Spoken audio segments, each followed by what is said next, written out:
2018 budget verdict. We continue to discuss the budget threadbare with the budget makers themselves. Joining us now are the chairmen of the CBIC and the CBDT. Gentlemen, appreciate you joining us here on CNBC TV 18. We, of course, have many tax experts here in the House to get their questions and their queries clarified here from the two chairmen themselves. Let me start by asking you a question as far as the customs duty changes were concerned, sir. And let's begin with that. One of the comments that have come in specifically as far as mobile phones is concerned, that reduction in the import duty specifically on mobile phones themselves. While we have seen on the component side many actions over the last few years, but specifically on the mobile phone itself, the beneficiary seems to be Apple.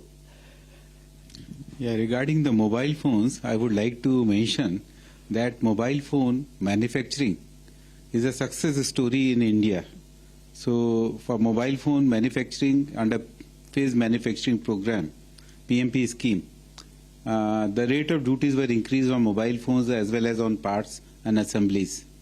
The idea was to deepen the value chain so that the components and assemblies are manufactured in the country. Mm-hmm. So towards that, the rate of duties were increased, and over a period of time, the manufacturing facility has taken deep roots in the country, and the ecosystem is created. And I can mention that PCBA, which in value terms is almost 55% of the total cost of the mobile phone, is now being assembled in the country, being manufactured. And because there is a huge success in PMP, as well as the Apple which came with PLI, again the export of the mobile phones in last financial year was to the tune of 1.2 lakh crores. And the domestic production was to the tune of 4.1 lakh crores. So that is the success story, and with that, industry taking the deep roots, it is the time to bring back the duties to the normal rate. And industry has the confidence that they can do with the reduced rate of duties. In fact, the models which are being manufactured in the country, I don't think these will be imported if the rate of duty is lowered. In fact, the models which are not being manufactured, there may be few models which are recently been introduced. They may be imported for some time. So there, the prices may come down because of reduction of duty by 5%. But other than that, I think.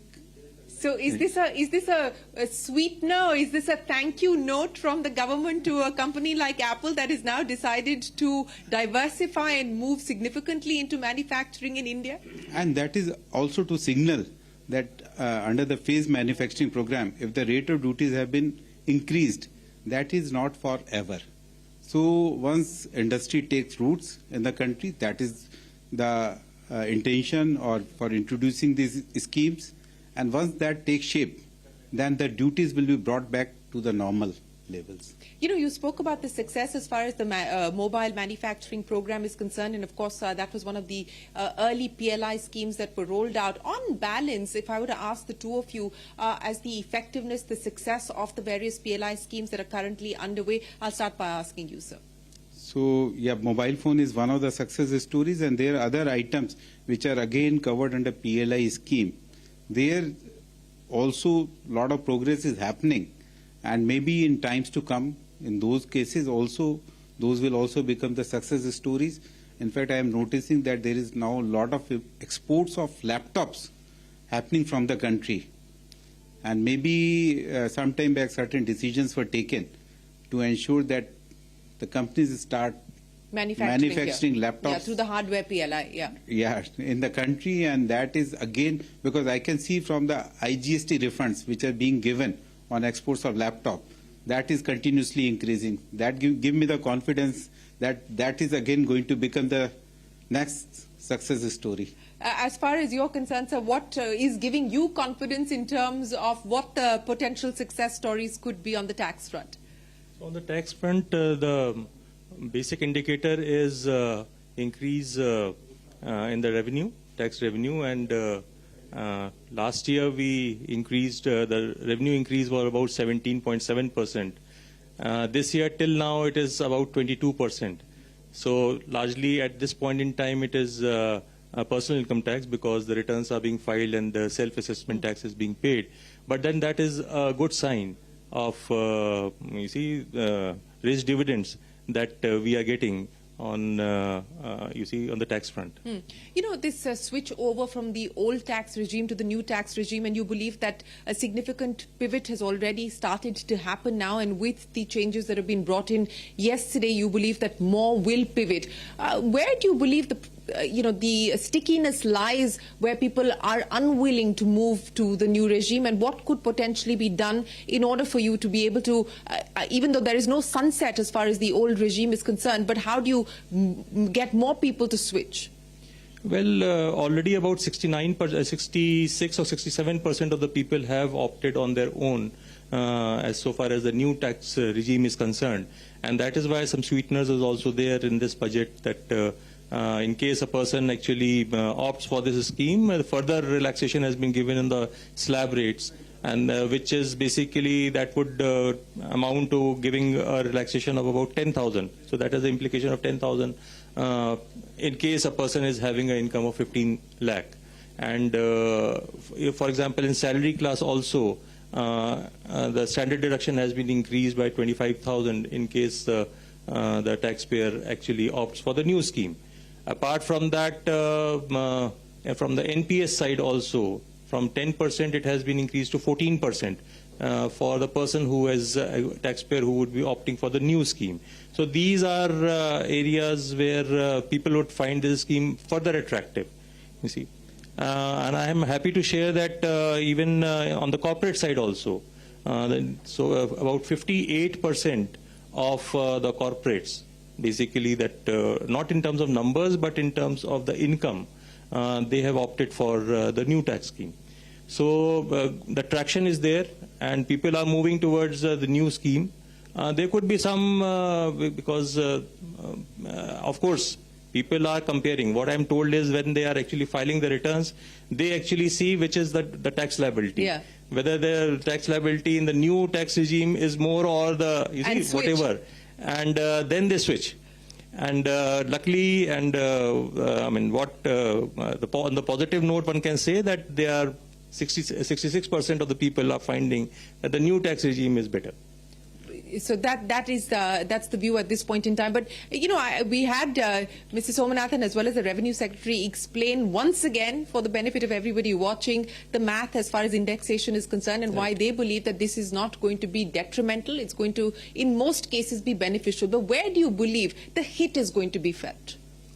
You see, it is more it's more a question of perception. That is one, I would say. And if you see the different parameters that are associated with the capital gains regime, one finds that the standardization is there now, simplification is there, and in case we don't do just maths for the sake of maths, but we actually do it from the perspective of what is the appreciation in the property rates, actually the market, then one would find that the new scheme that is being proposed is much beneficial. For example, typically in 10 years duration, suppose a property has been purchased in 2014, any movable property, and now we are going to, suppose we plan to sell it in 2024, 10 years period. If the property has appreciated by 2.4 times, the new scheme is beneficial. Now, we can do a maths and say, okay, if it is two times, then the new scheme is not beneficial. But practically, the properties have, in most of the cases, their appreciation is there more than 2.4%. Right? So therefore, when actually it comes to comparing the schemes based on the actual data and the actual situation on ground, one finds that the new scheme would be relevant. Now, there is a perception. There are two stages. One is the capital gains per se, and the other is tax on the capital gains. Yeah. Right? So in the first brush, when you calculate capital gains, it would appear that, oh, well, my capital gains is more. But when you calculate capital gains tax, because it has been reduced from 20% to 12.5%, the tax liability goes down. So you see, the perception is my capital gains has increased. But the capital, what we have to see is what is the tax obligation that is flowing from the transaction. So the capital gains tax would reduce. Okay. I think we do have many questions here. Yes, Mr. Mahendra, go ahead. We'll get the microphone across to you. So just a clarification. You see, when the custom duty goes down, the beneficiary is the consumer because you reduce the price immediately. It's not a corporate or anybody who gains from it. The mobile phone custom duty actually is quite meaningless now because of what Chairman explained, how the roots, deep roots have developed and how the industry is developed. We are doing 52 billion plus of manufacturing now. So it now, if it goes down to say 10%, what will happen? I think it will not matter. If it is 40%, what will happen? It doesn't matter because there is not going to be any import of mobile phones. The 2-3 models which are that's why I said it's specific to a particular company, isn't it? No, not really. It is for everybody actually. Yeah, but I'm saying that those are the models. The benefit gets passed on to the consumer. The second thing is that there is an element of smuggling because of the high duty, which is substantial. That arbitrage will also go down. But, more or less this custom duty is now meaningless. Okay, so customs duty now meaningless as far as mobile phones are concerned. You had a question, if you can, Ashmit, pass the mic, please. Yeah, go ahead. Hi, my name is Anita. I'm from PwC. Sir, thank you very much for this great budget from the perspective of ease of doing business and reducing litigation. My question is on the customs side again. And the question is that, we do see amnesty scheme which is coming, whether it was in the income tax or it is in the current GST. Also, there's a minor waiver of interest and penalties. And in the past, you're also given for service tax. I hope you're also looking for amnesty in the customs region, because I do believe there are a lot of litigations there. That's question number one. The linked question, sir, is that we know that the government wants to reduce a lot of litigation, and one of the areas where the assessees want is tax certainty. And one of the methodology is advanced rulings. So in customs also, we have a very good mechanism of advanced rulings, but unfortunately, we just have 2 benches in India, which is only in Delhi and Mumbai. We hope that the government looks at expanding the benches in other regions as well. And the last question, if I can ask Shireen, is... Go ahead. Oh, get all your questions out of the way. Right. So the third question is again on the customs valuation. When we're looking at import of goods from overseas and the related party, the valuation is always a challenge because customs believe that the goods are undervalued, and ideally they may not be undervalued, but there is a process which people have to follow. Can we have a similar scheme like we have in transfer pricing, where we have an APA, where there's an advanced transfer pricing agreement? Can we have something like that for the customs valuation advance agreement with the government, that I'm going to import these bunch of goods, right? This is the valuation we agree, and then basis that, those valuations go on for the next 5 years till the time of facts don't change, and right. I actually focus on business rather than going to the customs officials. So these are my 3 questions. So you want to respond to all those questions, sir? Yeah, I will respond to all the questions one by one. First is that about the amnesty scheme on custom side. So far, I've not seen any amnesty scheme on custom side ever, because Customs Act is not dealing only with the revenue. It is basically meant for border control. So things which are coming in the country or going out of country is controlled through Customs Act, and it is the regulatory mechanism which is implemented through the Customs Act, and the regulations are formulated by various ministries. So the amnesty scheme which you are suggesting, maybe in that environment where there is not only one agency, government agency, which is involved. There are multiple agencies. Any amnesty scheme has to come by bringing all these government agencies together, and then only amnesty scheme can be tailored. Right. So I have not seen any amnesty scheme on customs front in any country. It is there on under the taxation laws, like in case of central excise or service tax, there were amnesty schemes which were brought in. Income tax amnesty scheme was brought, but not on customs side. So I think, since you have suggested, we can think of some kind of amnesty scheme by carving out something out of the Customs Act, and which will be with so many riders that no other agency should be involved, no other law should be involved. It is purely... That's not what she'll want. So maybe so that is my thought on amnesty scheme. I'm not saying that it cannot be brought at all, but my thought is that since in a customs violation, it is not a violation of only single act. There are multiple violations or multiple acts. So amnesty scheme has to be with all sitting together and then bring about an amnesty scheme. Second question, which you have put on, there are presently 2 advanced ruling authorities, one in Delhi and one in Mumbai. I think they are able to handle the workload. So we have never received anything that these issues are piling up with them and there are any delays in giving the advanced ruling. And if there will be too many advanced ruling authorities, and if you put many persons doing the similar kind of job, then there will be difference of opinion, there will be different advanced rulings. And like in GST, there are so many advanced ruling authorities. Yes, sir. So we are getting different type of advanced rulings and then there is conflict. And On where Malabar paratha should be taxed or not. so some other advanced ruling authority may give a different ruling. So I think if work can be handled by 2 authorities and there is no pile-up, no pendencies, I think we should live with it. And presently, whenever any appearance is required, earlier it used to be physical appearance. Virtual. Now it is virtual appearance. So location is now immaterial. Coming back to your third one. The valuation question. Valuation. Yes, sir. So you have suggested about that it should remain stable, and Yes, sir. so in custom side also there is a special valuation branches Yes, sir. in major locations. There all these aspects are looked into and then a valuation ruling is given. That applies for a long period unless there is a material change or a new product start coming into the country. Yes, sir. So there then advance ruling has to be given, or this SVB order is to be given in respect of that particular new item also. Or because there are so many factors, so many parameters which are involved, which may impact the valuation SVB order.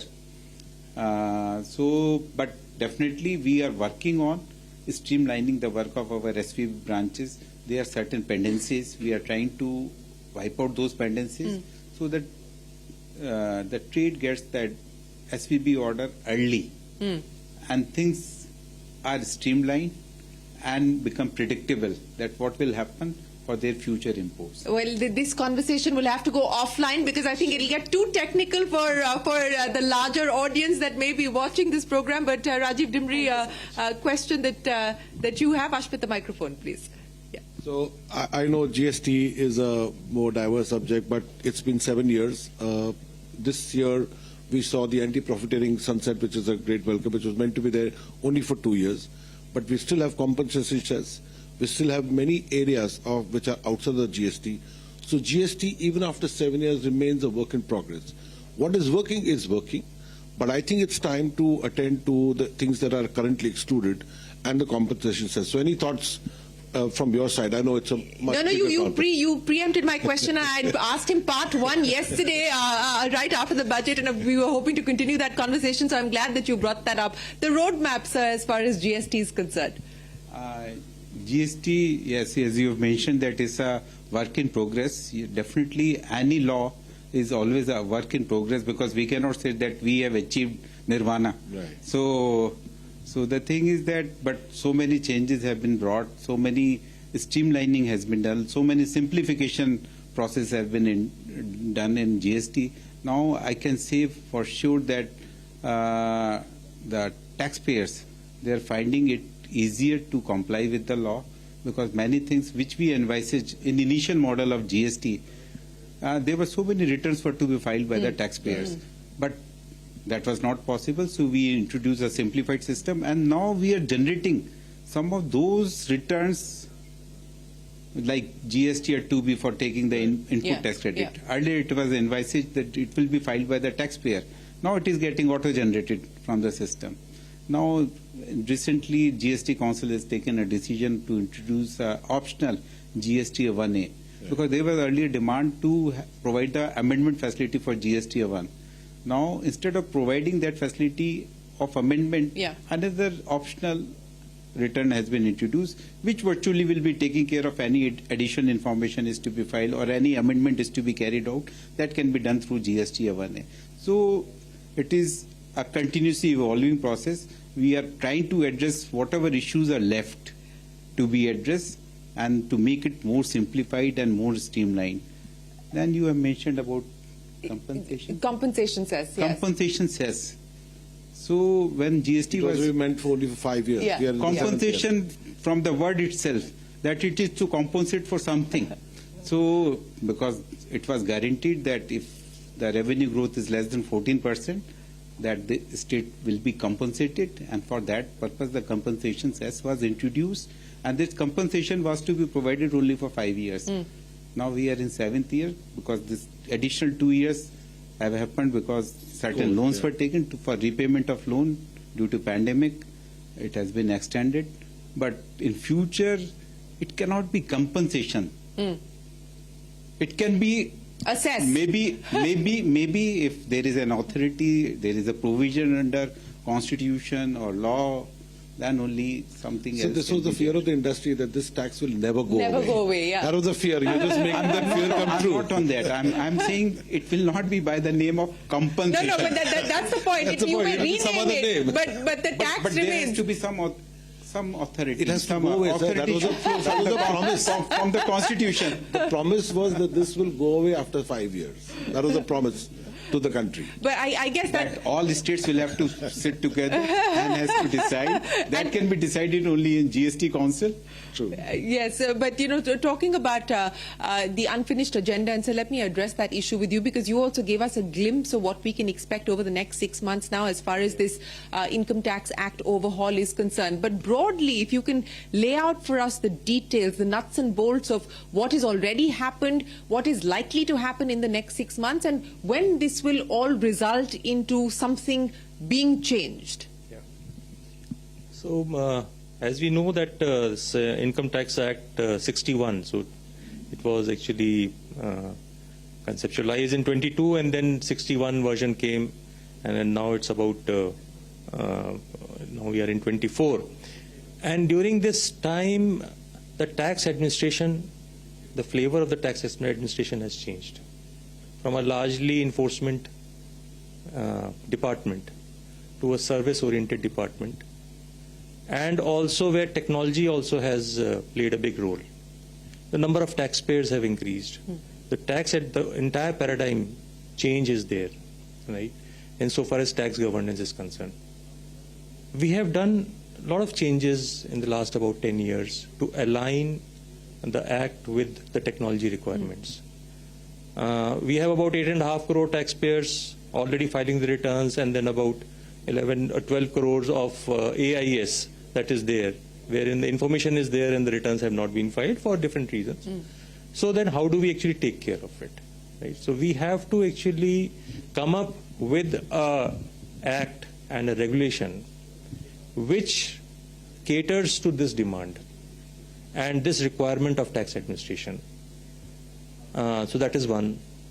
The other is you have the number of taxpayers be increasing day by day.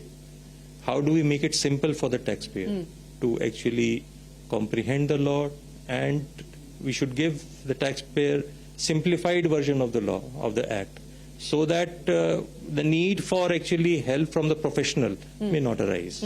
Because you have bulk of it is ITR1, which is a simple form, but then you have different heads of income that are there.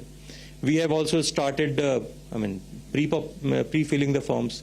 So the point that I'm trying to make is that as against past years, going forward, when this entire act is revisited, then we'll have to see all these, these factors would also play. The other is the complexity of the transactions, the complexity of the corporate world. So that is another aspect that one has to see. So entire this framework will have to be examined, and that is what is the plan. Within 6 months, we will get to come up with, try to come up with a framework and also a document which is a simplified version on one hand, but at the same time which takes care of the different requirements, different profile of the people. The international transactions are there, the multinational corporations are there. So the Act has to actually address both the spectrums. On one side you have a taxpayer which would want a simplified version, and on the other hand you should have an Act which takes care of the complex corporate world.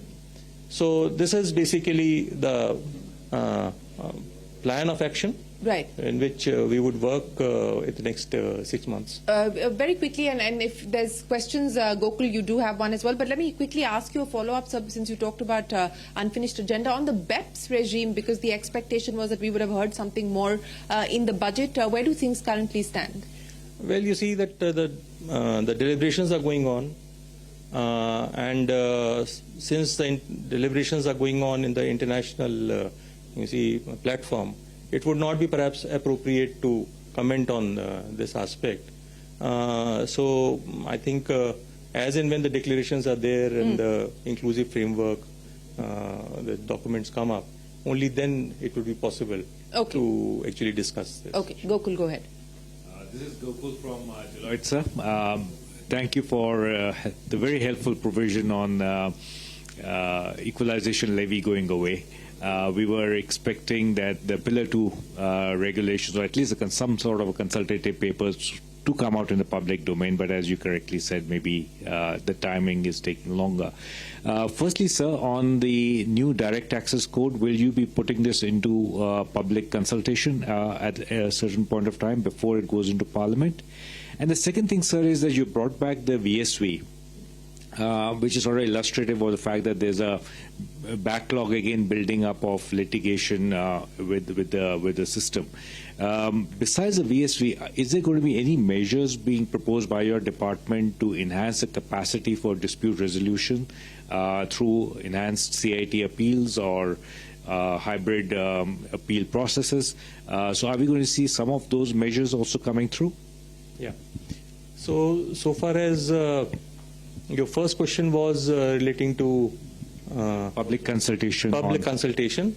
So that, of course, that we would see that whether stakeholder consultations, we put this in the public domain. That would be a policy call. Basically, that will be taken subsequently as we move along. But stakeholder consultation would be done while we are actually framing up this and coming up with the basic framework.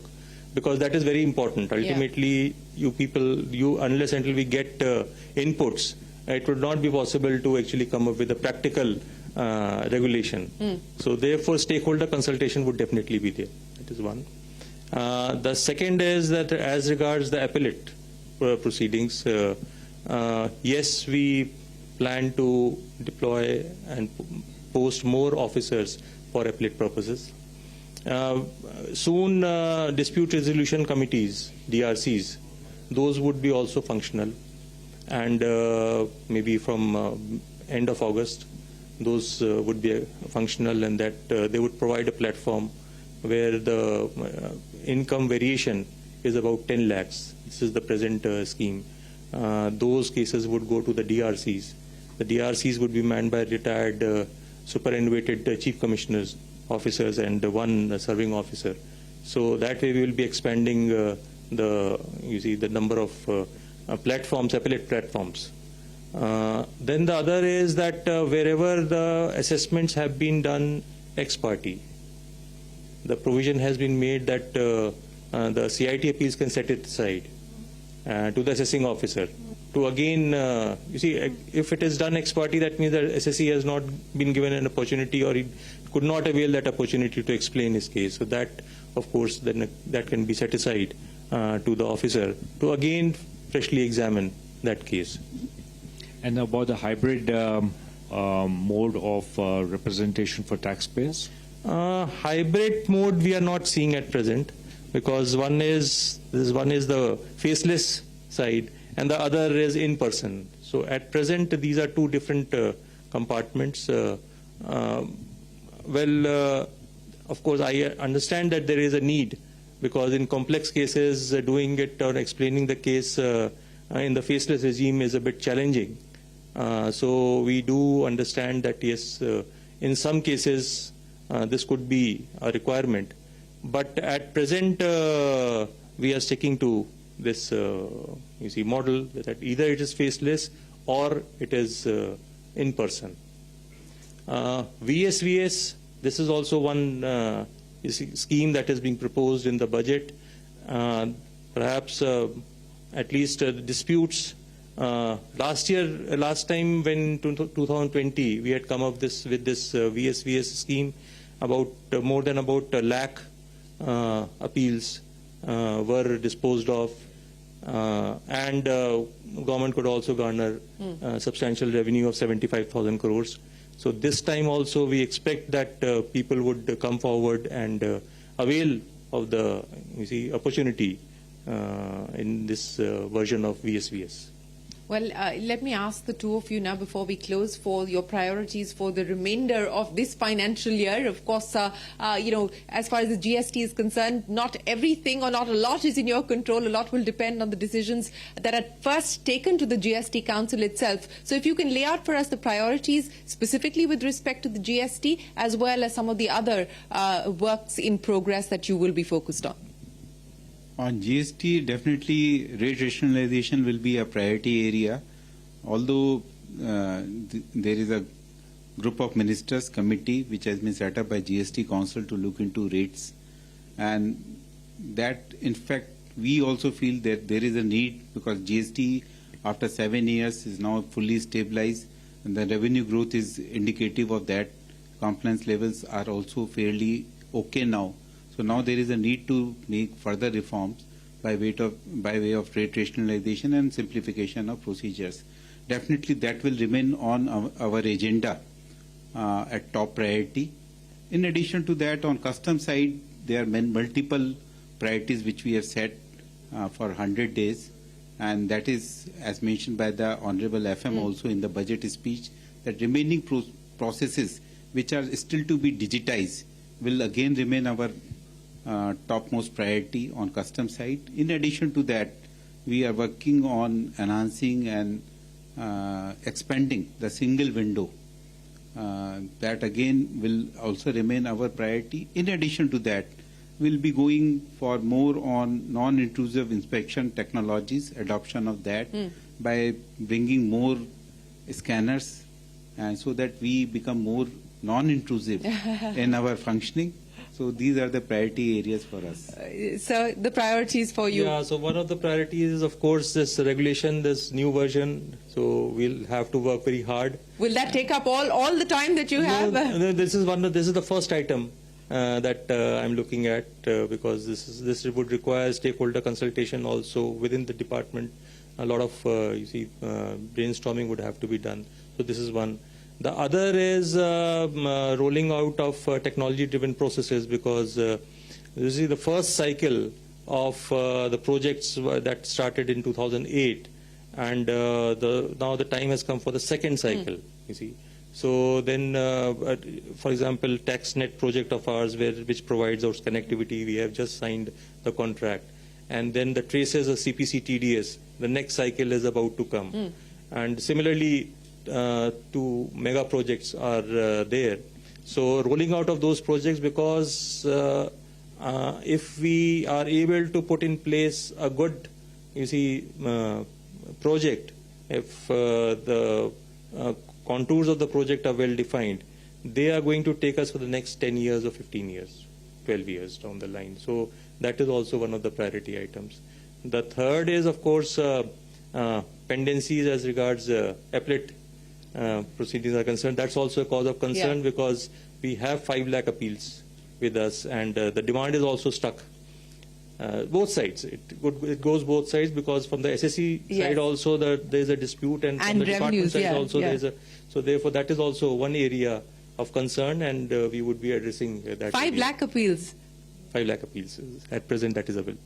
Well, that is going to require all hands on deck as well for you to be able to deal with. But we wish you the very best of luck with that, and we wish you the very best of luck with the 100-day plan that you have, and of course, as far as the larger roadmap for the GST rationalization is concerned. Chairman, appreciate you joining us here on the CNBC TV 18 Verdict. Thank you very much for your time. The CBIC and CBDT chiefs here taking questions from industry, clarifying some key concerns and issues.